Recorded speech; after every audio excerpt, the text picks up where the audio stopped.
Salam aleyküm, hər vaxtınız xeyir. Əziz taksi sürücüləri.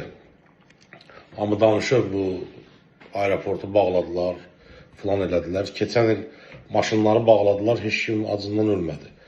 Və maşınlar bağlanmamışdan qabaq 50 mindən adam provokasiyalar elədi, hamından ziyan çəkdi. Ona görə o aeroportun bağlanmağı, yəni heç kim bu dəqiqə aeroport oldu deyə uşaq saxlamadı, ailə dolandırmadı. Hər kəsin çörəyinin ruzisi ayrılıb, bölünüb. Çıxırsan, aeroport olmadı, başqa yerdən qazanırsan o pulu, bəlli məsələdir. Sadəcə olaraq provokasiyalara getmək lazım deyil. Bu bir. İkinci, bəzi yaxşı yoldaşlar izah edirlər. Oradan sifarişi necə götürürsən. Bu iki.